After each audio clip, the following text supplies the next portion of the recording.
Çok güzel bir kız geldi. Böyle gözleri açık, gülümsüyordu. Gülümseme de değil, tamamen gülüyordu yani. Rüyasında Peygamber Efendimiz'i görmüş. Cuma günü saat 12'de seni bekliyorum, yerini hazırlamışım. O ayın, o günü ve o saatinde o kız vefat etmiş. Allahu Ekber. Vücudunda bıçak saplanmayan hiçbir yer kalmamıştı. Oğlu annesinin gözlerine elini koyduğunda kapandı ve gözyaşları buradan yavaş yavaş akmaya başladı. O anda hepimiz gördüğümüz için böyle tüylerimiz diken diken oldu böyle. Yer altında kalmaya devam edin. Evet efendim, yer altına hoş geldiniz tekrardan. Ben Deniz Muhammed Bahçecik. Şu anda Şanlıurfa Siverek'teyiz. Ve burada görev yapan bir gazeteci ablamızla birlikteyiz. Ablacığım hoş geldin. Hoş bulduk. Seni tanımak istiyoruz abla. Adım Emine, 41 yaşındayım. Bu işi 12 yıldır yapıyorum. Bekarken başladım. Görenler çok tuhaf diyordu. Bütün bu işi yaşlılar yapıyor. Sen niye bu işi yapıyorsun? Yani böyle başladım. Peki abla, bu işe başlama nasıl oldu yani? İlk başlangıç anın nasıldı? İlk başlangıç anım bir arkadaşım tavsiye etti. Böyle bir iş var, seni yazalım. Tamam dedim. Daha işin ne olduğunu bile bilmiyordum, gazetalığın nasıl olduğunu. Ama olsun, hani iş olsun da yapalım. Sıkıntı değil. İşe girdikten sonra yani cesaret zaten vardı, korkum yoktu. İşe girdikten sonra işin maneviyatını daha iyi anladım. Güzelliğini daha iyi anladım. Şimdi severek yapıyorum. İlk cenaze yıkadığında ne hissettin abla? İlk cenazemde ürkmüştüm. Onun için tek başıma gitmedim. Daha önce hiç cenaze görmemiştim çünkü. Daha önce cenaze yıkan bir bayanla gittim. Bayan orada bana dedi ki elini sür. Elini sürmezsen dedi çok korkarsın. İlk başta cenazeyi gördüğün gibi dokun dedi. Sen ona dokunmazsan bu işi yapamazsın dedi. Ben de onu dinledim. Direkt gittiğim gibi dokunmaya çalıştım. Ama ürkmüştüm yani. Sana gelen cenazeler genelde yaşlı mı yoksa genç mi oluyor? Her ikisi de oluyor. Genç, yaşlı bir de çocuk. Peki çoğunluk hangisinden yana? Yaşlılardan yana. Çocuk cenazesi yıkamak çok zor oluyor mu? Çok zor oluyor. Özellikle bebeklerde anlamadığım bir şey, belime bir ağrı giriyor. Kitleniyorum resmen. O çocuğun hafifliği gidiyor sanki böyle yani 100 ton bir ağırlığında çeviremiyorum bile. Bunu ne kadar araştırdım, sebebini de bulamadım. Çok zor bana. Çocukların görünümü nasıl oluyor abla? Çok güzel. Çok güzeller. Uyuyorlar zaten. Hepsini uyuyor olarak görüyorum. Hiç yani ölüye benzettiğim hiçbir çocuk olmadı. Yıkamaktan korktuğun, çekindiğin bir cenaze oldu mu? Bir trafik kazası vardı. Baş kısmı tamamen ezilmişti. Bize getirdiklerinde ben normal zannettim. Biraz hafif havlusunu kaldığında tüm kafatası kemikleri elime düştü. O zaman çok böyle içim kaldı, ürktüm. Kemikleri hemen yere attım. Böyle geri çekildim. İlk defa o trafik kazasında çok ürktüğümü hatırlıyorum. Görünüm nasıldı? Görünüm zaten baş kısmı tamamen ezilmişti. Yoktu. Bir hafif kaldırdığımda o havluyu kafatasının üstündeydi, bir gözünü gördüm. Artık diğer yerlerine bakamadım. Yıkayabildiniz mi peki? Bir havlu sararak yıkadık. Açmadım yani. Ablacığım, şu ana kadar hiç hareket eden bir cenazeye denk geldin mi? Bir cenaze vardı. Biz genelde bayan da olsa cenazeleri yıkarken avret yerlerini bir bezle kapatıyoruz. Kapatmamıza rağmen hani yıkarken ufak da olsa belki açmalı. Her seferinde cenaze elleriyle ön kısmını kapatıyordu. Biz yıkıyoruz, elini yan tarafa çekiyoruz. Çevirirken bir de bakıyordum tekrar aynı şekilde ön kısmını tekrar kapatmış elleriyle. 2-3 defa böyle olunca cenaze sahiplerine dedim yani benim gördüğümü acaba siz de görüyor musunuz? Biz yıkarken hep eller önde. Onlar dediler abla dedi bu şeyken bile sağken bile çok utangaç. Çok hayalı bir kadındı.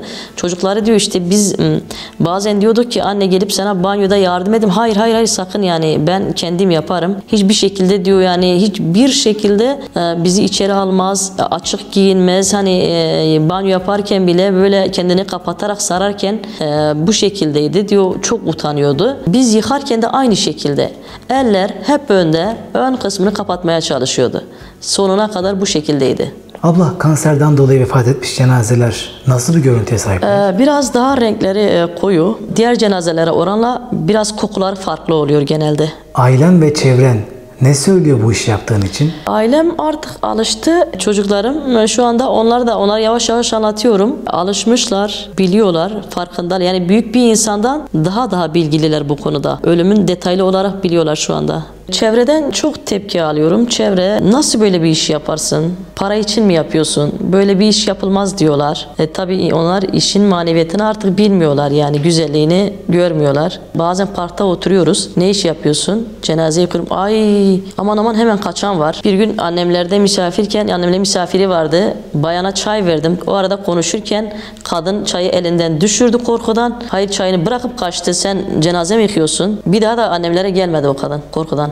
Aile yakınlarından birisini yıkamak zorunda kaldın mı? Evet. Kimi yıkadın? Annemi yıkadım. Yani onu yıkadığım için kendimi şanslı hissettim. En azından annemi ben yıkadım. Ben olduğum için üzülmedim. Yani dedim en azından annemi ben yıkıyorum. Güzel, zaten annem çok güzeldi. 107-110 yaşındaydı. Küçük bir bebek gibi olmuştu. Öyle. İntihar eden bir cenaze şu ana kadar geldi mi? Çok geldi. Çok intihar eden oldu. İntihar eden cenazelerde genelde hep gençler olduğu için çok üzülüyorum. Hiçbir yaşlı intiharına rastlamadım. Hepsi genç ve çok üzücü yani bunlar. Peki intihar eden cenazeler arasında görüp de korktuğun birisi oldu mu? Yok. Hemen hemen hepsi aynı otopsiye gittiği için geldiklerinde bize sanki aynı tip geliyorlar. Farklı bir şeyle karşılaşmadım yani. Görüntü kupkuru oluyor. Yani görüntüde genelde intiharda otopsiye gittikleri için ertesi günü bize geliyorlar. Çok sert ve kuru oluyor o cenazeler. Hangi yaş aralığında insanlar genelde intihar ediyorlar? Benim yıkadıklarımda, şu bayanlarda genelde 18-25-28 arası. Asan geliyor. Genelde asanlar genelde aile sıkıntısı ya da eşlerin anlaşmamaları durumunda intihar eden birkaç tane yıkadım yani. Genç ama ihtiyar değil. Onların görüntüsü de normal, çok hani ürpertici bir görüntü görmedim onlarda. Boyun bölgesi nasıldı? Boyun bölgesinde kendini astığı ip, her neyse onun izi vardı, simsiyah. Zaten otopsi yapıldığı için genelde parçalı geliyor. Cenaze yakınlarıyla aranızdaki diyalog nasıl oluyor? O an ben zaten cenaze sahibinden birisi oluyorum. Artık o benim cenazem de oluyor. Biz beraber ağlıyoruz. Beraber sarılıyoruz birbirimize. Ben insanlara diyorum, insanların sadece bir gün taziyesi var. Benim her gün var, her saat var. Aynı şekilde aynı duygular yaşıyoruz yani onlarla. Yıkama esnasında hiç kan geliyor mu? Evet, trafik kazalarında ya da otopsilerde bazen kanı hiç durduramıyoruz. Mümkün olmuyor. Artık poşetlere sarıyoruz. Poşetlerle, pamuklarla bu şekilde idare etmeye çalışıyoruz. Cinayet çok geliyor mu abla? Son yıllarda çok geliyor. Bir ilginç bir cinayet şey de vardı. İzmir'de gelin olan bir kız buraya getirdiler. Cinayet dediler. Ama vücudunu açtığımda vücudunda bıçak saplanmayan hiçbir yer kalmamıştı. Saysam 500 bıçak ucu sayabilirdim. O çok ilginçti. Çok aklımda kaldı yani cinayette. Her tarafında öyleydi. Bilmiyorum, Allah yardım etsin. İyi ki anne babası görmedi dedim. O şekilde ben dayanmadım. Acaba ailesi görseydi nasıl dayanacaktı? Peki kan geliyor muydu abla? Yok, kan gelmiyordu ama gıdım gıdım bıçaklanmıştı. Yani eğer bir psikopat tarafından neydiyse eş tarafından her yerinde gıdım gıdım bıçaklanan bir şey vardı, izler vardı. O beni çok etkiliyor halen, diyorum nasıl dayandı o acıya. Abla, kötü kokuyla nasıl mücadele ediyorsunuz? Kötü kokuyla genelde maske takıyorum. Bazen maske de yetmiyor. Artık beynen kendimi uyuşturmaya çalışıyorum. Yoksa bazen dayanılmaz kokular var. Yani onu kendi kendime unutturmaya çalışıyorum. O şekilde. Sence cenazeler senin onu yıkadığını hissedebiliyor mu? Evet. Bazen yıkadığım cenazeler çocuklarla konuşuyorum. Konuşurken yani onların beni hissettiğini anlıyorum. Bazen büyüklerle de konuşuyorum. Diyorum yani ilahi bunlar beni hissediyor, görüyorlardır. Yani ben öyle düşünüyorum. Abla, yıkamakta en zorlandığın cenaze hangisi oldu?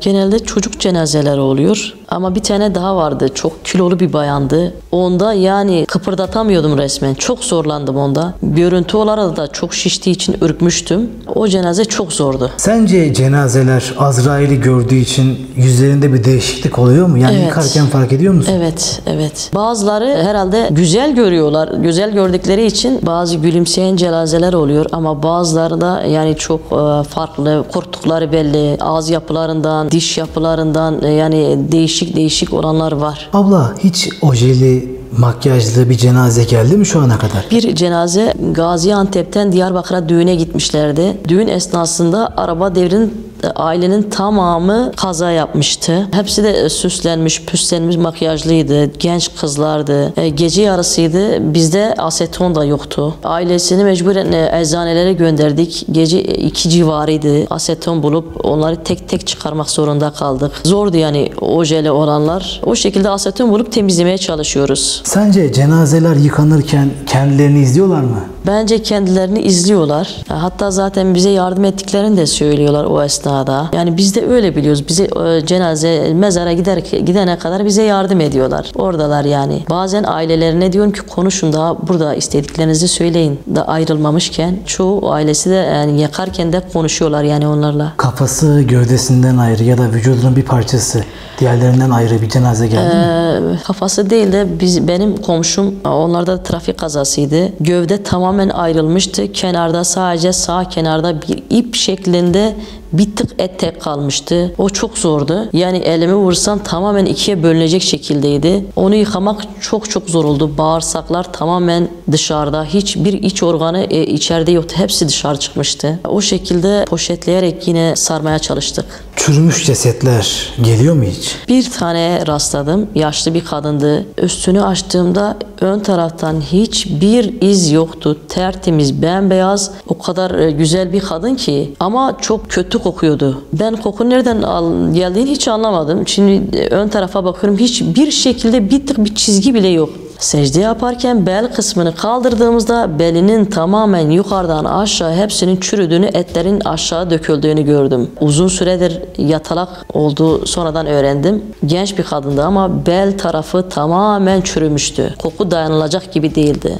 O şekilde bir cenazeyle karşılaştım. Peki bu zamana kadar yıkamış olduğun cenazeler arasında böyle ilginç diyebileceğin bir cenaze oldu mu? Evet, en ilginci yeni başladığım yıllarda çok güzel bir kız geldi. Böyle gözleri açık, gülümsüyordu. Gülümseme de değil, tamamen gülüyordu yani, dişler dışarıda. Çok gençti, çok tuhafıma gitmişti. Yani sanki sadece gökyüzüne bakıyor, yani ölü değildi. Yıkarken ailesine sordum. Ya zaten 23-24 yaşlarındaydı.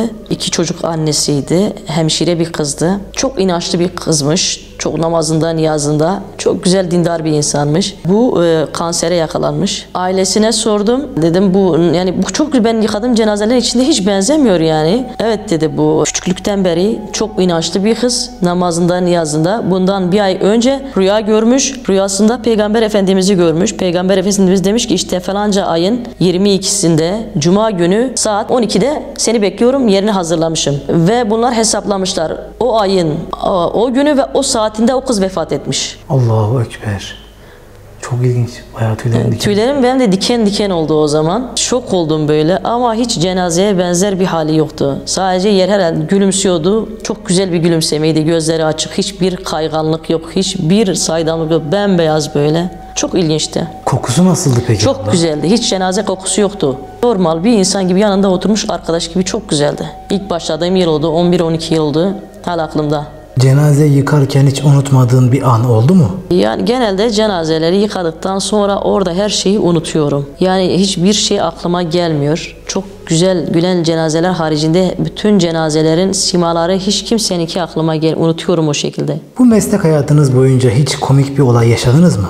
Evet. Cenaze sahipleri 5-6 kişi içeri girmeye çalıştı. Biz yardım edeceğiz sana. Tamam dedim. Cenazeden musalla taşını yatırdık. Yan tarafta ben de kefen hazırlıyordum. Cenaze sahipleri musalla tarafının diğer tarafındaydı. Taşın diğer tarafındaydı. Ben bu taraftaydım. Ben yavaşça cenazenin üstünü açmaya çalışırken daha bezi kaldırmadan karşı tarafta bir bağırışma oldu. Ayaklarını yere vuruyorlar. Genç kızlar bağırıyor, isyan ediyor. O anda dedim herhalde bu cenaze bunlardan birisinin elini tuttu. Ya da yani birine herhalde işaret etti. O kadar korktular, bağırmaya başladılar. Bağırıyorlar, şey yapıyorlar. Ne olduğunu ben de bir şey anlamıyorum. Birden hepsi kapıya koşmaya çalıştı. O zaman birden ben de korktum. Acaba dedim cenaze kıpırdadı da bunlar söylemiyor mu? Meğer yan tarafta bir fare ayaklarının arasına girmiş. Onlar orada bir ilginçlik. Onlar da artık ondan sonra ağlamayı bırakıp gülmeye başladılar. O şekilde bir komik cenaze yıkama şeyimiz de olmuştu. Geceleyin cenaze yıkamak zorunda kaldın mı hiç? Evet. Anlatabilir misin abla? Nasıl bir gün? Geceleyin de aynı, yani gündüzde bir farkımız yok. Zaten herhangi bir saat bizim için belli bir saatimiz yok. 1, 2, 3, 5, 10 saat kaç olursa olsun biz gideriz. Aynı şey gündüz nasıl yapıyorsak geceleyin de aynı şekilde cenazemizi yıkıyoruz. Tabii zaten cenaze işlemi yapılırken, yıkarken tek başımıza girmiyoruz. Muhakkak cenaze sahibi bizimle giriyordur. 4-5 kişi. O şekilde beraber yıkıyoruz. Bir günde en fazla kaç tane cenaze yakıyorsunuz? Şu ana kadar 5-6 fazla, herhalde koronadan dolayı daha fazla olabilir ama normal 3-4. Uzun zaman etkisinden çıkamadığın bir cenaze oldu mu? Gözleri açık ve gülümseyen cenazelerin uzun süre etkisinde kalıyorum. Bir de genç oldu mu? Geçen bir genç bayan işte ölmüştü. Onu çok etkiledim. Kalkmasını isterdim. Ablası mesela ablası benimle yıkıyordu, isyan etmiyordu ablası. O kadar güzel kız kardeşiyle konuşuyordu ki. Yani o an o cenazenin kalkmasını ben çok istiyordum. Yani bir ölüm olduğunu biliyorum. Sonuçta hep ölülerle haşır neşir oluyoruz. İlk defa gidip önünde kafasının etrafında dolaştım, gözlerine baktım, ellerini tuttum. Yani o an o cenaze beni çok, onun uyanmasını çok isterdim. Bilmiyorum, o çok etkilemişti beni. Farklı bir dine mensup birisini yıkadın mı abla hiç? Galiba burada bir vardı da ismi Suryani miydi? Bir tane vardı. Yıkayacaktım. Cenaze sahiplerine abdest alın dedim. Biz abdest almayı bilmiyoruz dediler. O zaman ben bir şaşırdım, acaba niye, yani bizim burada bulduğumuz kültürümüz Siverek'te nasıl bilmiyorlar? Mecburen ben tek başıma yıkadım. Daha sonra sorduğumda dediler işte biz Müslüman değiliz. Biz abdest falan almasını bilmiyoruz. Onun için biz abdest alamadık, şöyle yapamadık. Yani burada da hani böyle cenaze yıkandığı için biz de cenazemizi getirip yıkamışız. Yani hangi dine mensuptu hatırlamıyorum ama Müslüman değillerdi. Bir tane yıkamıştım. Korona zamanında cenazeleri yıkayabiliyor muydunuz? Bir dönem yıkadım. Sonra terk ettim, yapamadım yani çocuklarımdan dolayı. Çocuklarım küçük, gidip gelme sıkıntısı oluyordu. Bir gün sadece herhalde bir 5-6 tane birden üst üste yıkadım. Ondan sonra gidemedim. Yüzü kararmış, siyahlaşmış, görünümü korkunç birisi oldu mu şu an? Bir tane cenaze oldu. Yani sanki boğulmuş gibiydi. O simsiyahtı. Çok da şişmişti. Çok ürktüm ondan. Onu yıkarken ilk defa hiç normalde hiç korkmam, hiç ürkmem. O cenaze çok ürkütücüydü. Gözlerinin rengi nasıldı abla? Gözleri kapalıydı. Gözleri kapalıydı ama yüzü farklıydı. Çok farklıydı diğer cenazelerden. Silahla vurulmuş bir cenaze geldi mi şu ana kadar? Çok geldi. Onların görünümü nasıl Genelde oluyor? onların görüntüsü, onlar da otopsiye gittikleri için yani kupkuru, simsiyah, böyle hani silahla kendini vurup ya da silahla vurulan böyle güzel bir cenazeye rastlamadım hiç. Bir kadın olarak gassallık yapmak, cenazelerle ilgilenmek zor mu? Başlarda çok zor geliyordu bana. Çok zorlanıyordum. Her gün dua ediyordum. Diyordum Allah'ım inşallah bugün cenaze çıkmaz. Bugün çıkmaz. Her telefonum çaldığında korkuyordum. Bir cenaze çıkmasın. Ama şimdi yok. Şimdi artık alıştım. Peki anneleri çocuklarının cenazesini sana verirken nasıl oluyorlar? Genelde mümkün olduğu kadar annelerini içeri almamaya çalışıyorum. Çünkü orada anne dayanmıyor. Anne bırakmıyor cenazeyi, sarılıyor. Zorla kopartıyorsun cenazeden. Yani mümkün olduğu kadar, eğer sıkıntı yaratmıyorsa genelde anneleri içeri almıyorum. Bir tane anneyi içeri aldım. O da çocuk sahibi olamıyorlardı. Uzun süre tedavi görmüş olmuyor. Bir evlatlık bir çocuk almışlardı. Maddi durumları hiç yok. Çocuk 7 yaşına geldiğinde çocuk da vefat etti, yani öldü. O anneyi o çocuktan koparmak o kadar zordu ki. Yani anne konuşuyor çocukla, diyor bizde maddi durumumuz olmamasına rağmen gidiyor komşulardan para alıyorum ki bu çocuğu gezdireyim, arabayla şöyle yapayım, böyle yapayım. Yani zorla o kadının çocuğunu kucağından sanki almış gibi olduk. Vermiyordu. Babası yine o şekildeydi. O çok zordu. Ablacığım, şu zamana kadar gözünden yaş aktığını, sanki böyle ağlıyormuş gibi bir hisse kapıldığın bir cenaze oldu mu? Evet, birkaç tane cenazemiz böyle oldu. Özellikle bir tane Suriyeli vardı, yıkamıştım. Gözleri de açıktı, gözlerini kapatmıyordu. Oğlu geldi, elini boynuna dayadı. Annesiyle bu şekilde yüz yüze konuştu. Kulağında bir şeyler fısıldadı. Tabii ben anlamıyorum. Uzun süre konuştuk. Gülümseyerek ama konuşuyor. Bir de anne gözünü kapat dedi. Kapanmıyordu gözü. Oğlu annesinin gözlerine elini koyduğunda kapandı ve gözyaşları buradan yavaş yavaş akmaya başladı. O anda hepimiz gördüğümüz için böyle tüylerimiz diken diken oldu böyle. Kadın resmen iki gözyaşı böyle akmaya başladı. Çok duygulandığın bir an oldu mu? Yani genelde bütün cenazelerde duygulanıyorum. Hemen hepsinde ama çocuklarda daha fazla. Bir tanesinde çok etkilendim. Tüp bebek yapmışlardı. Anne hastanedeydi. Bir bebeği ölmüştü. Getirip yıkadık. Bir hafta sonra ikinci ikiz bebeği gene öldü. Bu sefer annesi de geldi. O annesinin feryatı, figanı beni çok etkiledi. O haykırışları yani çok zordu. Elim boş eve döneceğim. Yaptığı feryatlar yani insanın içini parçalıyordu. Hiç mesleğini bırakmayı düşündün mü? Çocuklarla uğraşırken bir ara biraz sıkıntı oldu. Gidip gelme sorun olduğunda bazen işte birkaç tane trafik kazasından etkilendiğimde ben artık bu işi yapmayacağım dedim. Ama tekrar devam ettim. Çünkü trafik kazaları gerçekten insanın içini kaldıramayacağı şeyler yani. Sence bugüne kadar kaç tane cenaze yıkamışsındır? Bu son yıllarda daha fazla oldu. 500 falan vardır herhalde ya da daha fazladır. Ölüme bakışın nasıl abla? Hiç ölümden korkuyor musun? Ölümden korkmuyorum sadece. Yani her an sevdiklerimden birisi ölecek de o his artık oluştu bende. Yarın bir cenaze mesela bizi arıyorlar cenaze verdi. Acaba gitsem benim yakınlarımdan birisi midir? Sevdiğim bir insan mıdır diye hep düşünüyorum. Yani bir gün diyorum ben de yıkayacaklar. Ölüm korkunçtur aslında. Soğuktur, çok soğuktur. Bu mesleği yaptığım için de eskiden mesela bazı şeyler erteliyordum. Ama şimdi her an, her şey, her saniye ölebilirim. Ya da ailemden birisi ölebilir diye daha farklı yaşıyorum. Bu işin maneviyatını daha iyi anladım. Cenaze yıkamak artık yani severek yaptığım bir iş. Yani maddi olarak da fazla bir maaş verseler gene bunu terk etmem herhalde. Artık severek yapıyorum yani. Son olarak en son zaten o insanlar bizi görüyorlar. Onları temizleyip, paklayıp Allah'ın huzuruna o şekilde gönderiyoruz. Yani bu işten artık alıştım diyeyim. Artık seviyorum bu işimi. Bir cenazeyi nasıl yıkıyorsun abla? Anlatabilir misin? Başta gelip kefenimizi hazırlıyoruz. Kefenden sonra abdestini,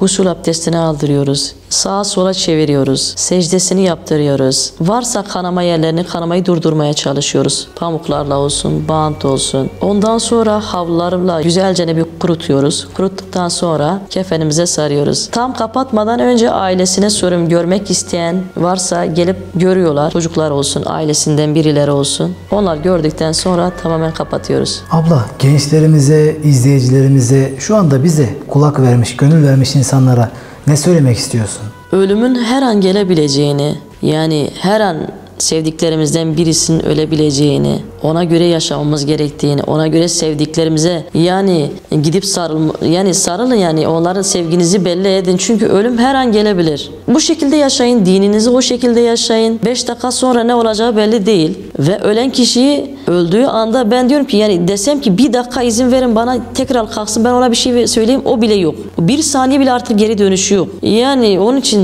ya, sevdiklerinizin kıymetini bilin diyorum sadece. Üzmeyin, kırmayın. Ailemize, annemize, babamıza karşı saygımızı, sevgimizi artıralım. Evet. Bir günde onların bu kabire giden son noktada olacaklarını, onların da sen ve senin gibi ablalarımız tarafından yıkanacağını, Kesinlikle. onlara son defa elveda diyeceğimizi unutmayalım. Evet. Rabbim videoyu izleyen tüm dostlarımızdan razı olsun. Umarım videomuzdan etkilenmişsinizdir ve umarım gerçekten almış olduğunuz bu heyecanla birlikte bundan sonra kendinize daha sahip çıkarsınız. Etrafınıza, ailenize, dostunuza daha sahip çıkarsınız. Son olarak abla, Peygamber Efendimiz Aleyhisselatü Vesselam'ı görme fırsatın olsaydı bir gassal olarak ne söylemek isterdin? Yani onu görmeden özlediğimi söylemek isterdim. Çok özlediğimi söylemek isterdim yani. Ve görmeyi çok isterdim. Rabbim onun gibi yaşayıp, onun gibi ahirete göçmeyi nasip eylesin Amin. bizlere. Amin. Dostlar, bir sonraki programda, bir sonraki bölümde tekrardan buluşmak, görüşmek ümidiyle hepinizi Şanlıurfa Siverek'ten Rabbimize emanet ediyorum. Hoşça kalın.